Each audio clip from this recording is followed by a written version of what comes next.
Anong sport mo, Marion? Parang lawyer si Marion. Anong sports mo? Debate po. Debate! Debate naman! Sports! Debate club. Pero anong tawag ngayon? Ano po, debate varsity po yung ano namin. Yun na pala varsity na ang pagdidebate kasi panlaban ng eskwelahan. I think kasi lumalaban pa rin naman po kami like nationally sa mga tournament. Tsaka Ayun. Here, here bang sinasabi? Oo. Kasi ang debate din pala, parang sports din yan. May skills, may teamwork. Tagisan ng talino. Yes, Panlaban sa tagisan eskwela talino. sila. So, parang may kahambing. Parang inahahambing din sa sports. No? Team din siya, kumbaga. Team sport din. Opo. Yes. Pag sa debate naman, ano paborito mong topic? Gusto kang magaling? Mga social issues po. Oh. Meron pa Socially pala relevant. nagdidebate rito. Meron pa rin Ayun, kanina debate. nag-hear, here. Nag-hear si ate Ayun, nag-agree. ayun, Ano pa ibig sabihin ng here, here? Kailan Ano po, sinasabi yan? that's a sign of affirmation, ta support po. Parang you agree. Opo, ayun. Here. Parang gagawin. Parang ang pogi naman ni Pong Navarro. Here, here. Ganun? Here. Oh, here. Ayan na. What's your name? Sorry. My name is Fran. Hi, Fran. R-A-N. Fran? Hi. I am a Fran. Uy, Fran yun. Hello. Fran and Marion. Ito Yes. ang debate nyo. Ano ang mas nauna? Manok o itlog? Yun. Okay. Ang mauna ay si Marion. Ikaw muna mauna. Ano sa'yo? Itlog po. Okay. Manok si Fran. Okay. Okay. Ikaw muna mag-depend. Bakit nauna ang Ang itlog. Itlog sa manok. The principle of life suggests that it's cyclical in nature. It means that for something to happen, for something to take shape, it needs to take in energy, it needs to take in everything. The way that we do this, we tell you on our side, is that we start from eggs at the first start of the day.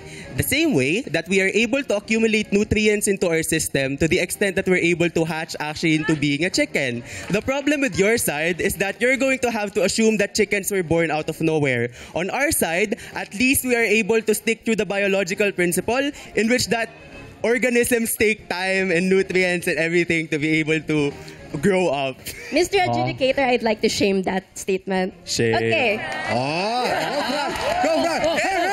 Here! So I'd like to shame that statement because realistically, paleontology-wise, where did the egg come from? Right? It needs to have a chicken. And where did the chicken come from? We have long history of dinosaurs being closely related to chickens and having fossilites and creating fossil energy. So realistically, where did the very first chicken come from? Right? So the very first chicken birthed the first egg and then birthed into a next generation of eggs. And then now we have farms. POI. Okay, entertain your POI. If the chicken's predecessor is then the dinosaur, does it mean that the dinosaur did not lay an egg in which the same way that like chickens with feathers do? Or did they Objection. just come out of nowhere? Objection. Go. Okay, so how does that egg come to be? Right? Two dinosaurs. Two dinosaurs create an egg and then therefore a generation of dinosaurs which then reach a pattern of evolution which then degrade into the now known chicken. So, the very notion of your argument is to say that, hey, we came from dinosaurs, so the moment we turn to chicken, we start from eggs at the very end of the day. Isn't that self-affirming to what my stance is supposed to be? Self-affirming in what case? Where did your egg come from? Wait. Out of order. Bakit? Dapat We have someone wants to... objection? May objection? object. Yes. Sino? Bem. What's your objection? Bam into the room. Come What on. can you say? What can you say about that? Bam. Ang masasabi ko lang sa inyong dalawa, true. Nice. Very nice. Kala ka naman kung ano sasabihin mo, Bem. Ikaw talaga. Taga lang, anong school mo? So, I-shoutout mo ang school mo. Shoutout po sa University of the Philippines, Manila.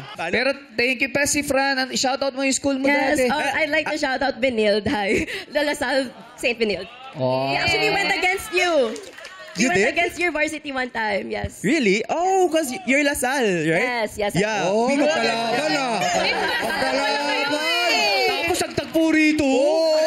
Grabe Ang ganda niya. Ay mo. Pero Marion, galing mo ha. Oo, thank you, Actually, ang galing rin ni Kahanga-hanga. Fran. Galing ni Fran Galing eh. din ni Fran.